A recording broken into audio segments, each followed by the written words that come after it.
do Senhor Jesus. Estamos aqui hoje para a segunda parte do estudo da carta aos Hebreus. Como nós vimos na aula passada, há 2 semanas, a carta aos Hebreus nós não sabemos exatamente quem escreveu. Muitos argumentam que foi o apóstolo Paulo.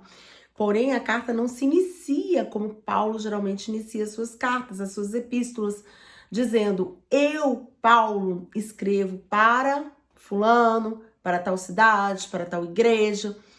E essa carta não se inicia dessa forma. A partir do capítulo 4, que é o ponto do nosso estudo hoje, nós vamos ver algumas admoestações e instruções bem firmes a respeito de quem vai entrar no descanso de Deus, ou seja, quem vai alcançar a salvação e quem não vai.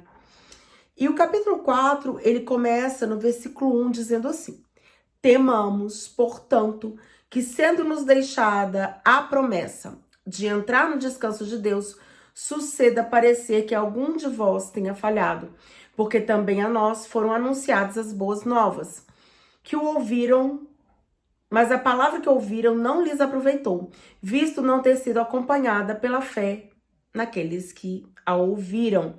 Nós, porém, cremos que entraremos no descanso conforme Deus tem dito.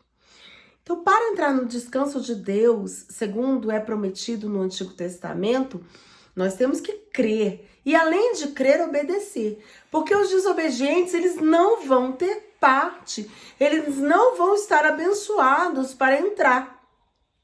Logo aqui, no versículo 6 está dizendo: visto, portanto, que resta entrarem alguns nele, e que por causa da desobediência não entraram aqueles os quais anteriormente foram anunciadas as boas novas. Aqueles desobedientes, então, não vão estar com o Senhor. Então, não adianta só crer, tem que obedecer também. Não adianta só ler a palavra, tem que obedecer a palavra também. E isso está bem firme neste capítulo 4 que o autor de Hebreus está escrevendo. No versículo 11 está escrito, ainda do capítulo 4, esforcemo-nos, pois, por entrar naquele descanso, a fim de que ninguém caia segundo o mesmo exemplo de desobediência. Ou seja, os exemplos de quem caiu no Antigo Testamento, de quem caiu anteriormente, são utilizados para que ninguém mais caia, para que as pessoas vejam: eu não quero ficar em tal situação, não quero que aconteça comigo, como aconteceu com essas pessoas que não entraram no descanso, que não obedeceram, que não conseguiram crer. E no versículo 12 está falando sobre a importância da palavra. Muitas vezes, quando nós vamos pregar a palavra, na oração inicial, nós sempre citamos esse versículo, porque esse versículo fala da profundidade, do poder que há na palavra de Deus, na Bíblia. O versículo 12 começa assim: porque a palavra de Deus é viva e eficaz, é mais cortante do que espadas de 2 gumes, e penetra até o ponto de dividir alma e espírito, juntas e medulas, e é apta para discernir os pensamentos e propósitos do coração. E não há criatura que não seja manifesta na sua presença. Pelo contrário, todas as coisas estão descobertas e patentes aos olhos daquele a quem temos de prestar contas. Ou seja, nós não enganamos a Deus, nós não escondemos de Deus. A palavra de Deus, ela é apta para dividir alma e espírito, ela fala profundamente conosco. É por isso que precisamos orar, entender essa palavra. Sempre antes de ler a palavra, esteja orando. Depois de ler a palavra, esteja orando, para que você possa compreender e o projeto de Deus se faça presente na sua vida. Continuando o versículo 4, ainda vamos falar de Jesus como sumo sacerdote. Mas o sumo sacerdote não como aqueles do Antigo Testamento, mas um que tem compaixão de nós, um que é diferente, um que não precisa apresentar sacrifício pelos próprios pecados, porque ele mesmo era sem pecado. Versículo 14 do capítulo 4. Tendo, pois, Jesus, o Filho de Deus, como grande sumo sacerdote, que penetrou os céus, conservemos firmes a nossa confissão. Que confissão é essa? Todo aquele que me confessar diante dos homens, eu confessarei diante de Deus que está nos céus. Não é assim que Jesus prometeu quando esteve na terra? Se você confessa o nome de Jesus, confessa que crê nele, confessa que ele é seu Salvador, Jesus confessa, fala de você para o Pai. Porque não temos sumo sacerdote que não possa compadecer-se das nossas fraquezas. Antes ele foi tentado em todas as coisas à nossa semelhança, mas sem pecado. Ou seja, Jesus passou pelo que a gente passa, Jesus passou por tentações como a gente passa, só que com uma diferença. Nós pecamos e ele veio à terra e não pecou. Não houve pecado em Jesus. Ele não precisava sacrificar pelo seu próprio pecado. Naquele momento que ele estava na cruz do Calvário, oferecendo isso em sacrifício para muitos, ele não estava incluído naquele sacrifício, porque ele era sem pecado. E se ele era sem pecado, ele não precisava de sacrifício naquele momento. O capítulo 5 vai falar ainda da superioridade de Cristo, de Jesus, em relação ao sacerdócio da antiga aliança. E vai falar da humildade de Jesus. Capítulo 5, versículo 5 diz assim: assim também Cristo a si mesmo não se glorificou para si, tornar sumo sacerdote, mas o glorificou aquele que lhe disse: tu és o meu filho e hoje te gerei. Então, quem instituiu Jesus como sumo sacerdote não foi ele mesmo, mas foi Deus Pai que falou dele, Jesus. Eu instituí como sumo sacerdote, eu te gerei. Não foi Jesus que ficou tomando posse de uma posição que não era sua, mas essa posição lhe foi dada pelo Pai. Ainda no versículo 5, nós vemos no capítulo 5, versículo 9. E tendo sido aperfeiçoado, tornou-se o autor da salvação eterna para todos aqueles que lhe obedecem. Aqui mais uma vez está falando de obediência. Jesus é o autor da salvação eterna. Quem é o autor? É aquele que faz, é aquele que promove, é aquele que constrói. Esse é o autor. O autor da salvação é Jesus. Ele veio para essa missão de nos salvar. Mas aqui está falando para todos que são obedientes, para todos que lhe obedecem. Como as pessoas hoje em dia querem receber as bênçãos, mas não querem obedecer a palavra. Isso tem se tornado muito fácil para as pessoas, para os cristãos, e é muito corriqueiro a gente ver nas igrejas. Querem a bênção, querem o milagre, querem sentir a presença, querem estar no estado sobrenatural, mas não querem obedecer. Saem da igreja, saem de uma pregação e não querem obedecer a Deus. Querem, muito pelo contrário, fazer tudo da maneira que lhes convém, sem a obediência a Deus.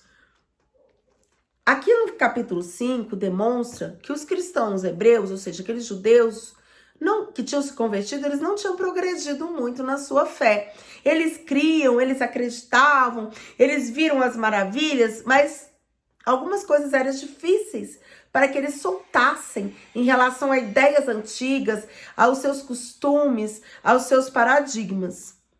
A este respeito, versículo 11 do capítulo 5, temos muitas coisas que dizer e difíceis de explicar, porquanto vos tendes tornado tardios em ouvir.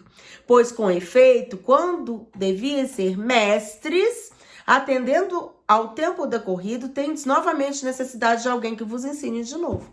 Ou seja, aqueles judeus aprendiam, mas logo se esqueciam, tornavam-se tardios em ouvir, não estavam prontos para obedecer e era necessário que fossem ensinados novamente. Por quê? Porque o coração estava duro. Várias vezes em Hebreus nós vemos: não endureçais o vosso coração. Não endureçais o vosso coração. Por quê, irmãos? Porque um coração duro, ele não está apto para obedecer, para crer. E é preciso que nós tenhamos um coração apto, um coração inclinado à obediência, inclinado a crer em Jesus. E aqui, o autor de Hebreus está falando que os hebreus ainda estão tomando um alimento líquido, como se fossem bebês. O versículo 13 diz assim: ora, todo aquele que se alimenta de leite é inexperiente na palavra de justiça, porque é criança. Versículo 14 diz: mas o alimento sólido é para os adultos, para aqueles que pela prática têm as suas faculdades exercidas para discernir não somente o bem, mas também o mal. E parece que os hebreus queriam ficar tomando só o leitinho, queriam ficar na superfície das coisas. E é preciso que nós nos aprofundemos. Por que a gente insiste tanto em aprender a palavra, irmãos? Porque sem o aprendizado da palavra, a gente não pode crescer na graça e no conhecimento do Senhor. Como que nós vamos crescer se não conhecemos o que o Senhor fala para nós? O que o Senhor deixou de exemplo para nós? O que o Senhor fala para que façamos ou não façamos? A palavra ela é essencial na nossa vida. Tanto que Hebreus está dizendo, a palavra é apta. Ela vai discernir a alma e espírito, ela vai separar ossos e medulas, porque ela vai entrar com fortaleza, com graça, com força, para que nós possamos crescer, para que nós possamos ter experiências com Deus. O capítulo 6 justamente faz uma exortação para que todos progridam na fé. E especificamente aqui estamos falando para quem? Para aqueles judeus que se converteram a Cristo. Por isso, pondo de parte os princípios elementares da doutrina de Cristo, deixemos-nos levar para o que é perfeito, não lançando de novo a base do arrependimento de obras mortas e da fé em Deus, o ensino de batismo e da imposição de mãos, da ressurreição dos mortos e do juízo eterno. Isso é o básico. Vamos progredir, vamos aprender mais. E, continuando no versículo 6, no capítulo 6, a partir do versículo 4, tem algo muito poderoso. Nós não podemos ficar indo e voltando na nossa fé. O versículo 4 fala algo muito forte. É impossível, pois, que aqueles que uma vez foram iluminados e provaram o dom celestial e se tornaram participantes do Espírito Santo e provaram a boa palavra de Deus e os poderes do mundo vindouro, ou seja, os poderes de Deus em sua vida, e caíram, é impossível outra vez renová-los para arrependimento, visto que de novo estão crucificando para si o Filho de Deus. Cada vez que essas pessoas que já experimentaram o melhor de Deus, elas voltam atrás, elas crucificam a Cristo de novo. Isso é muito sério, isso é muito forte. E nós não podemos estar brincando com o Evangelho, irmãos. O Evangelho é coisa séria. Deus é algo muito sério. Não dá para brincar, não dá para ir e voltar. Não dá para ficar achando que é de qualquer maneira. No versículo 10 diz assim, porque Deus não é injusto para ficar esquecido do vosso trabalho e do amor que evidenciaste para com o seu nome, pois serviste e ainda servis aos santos. Desejamos, porém, que continue cada um de vós mostrando até o fim a mesma diligência para a plena certeza da esperança. Deus não é injusto. Tudo que você faz para o reino de Deus, Deus está vendo. Ele não é injusto, ele não vai se esquecer. Mas é preciso que nós continuemos sempre na mesma força. Você está fraco? Vai orar. Você está se sentindo desanimado, sem fé? Vai buscar a palavra, vai ler a palavra, vai buscar o Espírito Santo de Deus que venha te convencer, te fortalecer. Amém? Certamente te abençoarei, diz o Senhor para nós, no versículo 14. E assim, depois de esperar com paciência, obteve a Abraão a promessa. Aqui, o autor está se referindo a Abraão, ao patriarca. Está escrito lá em Gênesis. Abraão obteve a promessa porque ele foi paciente, porque ele soube esperar. As pessoas hoje não sabem esperar. Vamos orar para que nós não venhamos a cair, para que nós venhamos a ser alimentados pela palavra, para que nós saibamos esperar como Abraão soube esperar. Nunca houve um tempo de tanta ansiedade, de tanto desespero, como os tempos presentes. Parece que o Senhor já sabia, né, que isso ia acontecer, porque muito dessa palavra está direcionado para essas situações que estamos vivendo hoje. Vamos então orar? O livro de Hebreus ele é bem extenso e bem profundo. Então hoje nós encerramos a segunda parte, porque o tempo fica comprido, longo, e na próxima semana nós continuamos com a terceira parte. Vamos orar então? Amém? Senhor, nosso Deus, nosso Pai, visita cada um que está assistindo, que venha assistir, Senhor.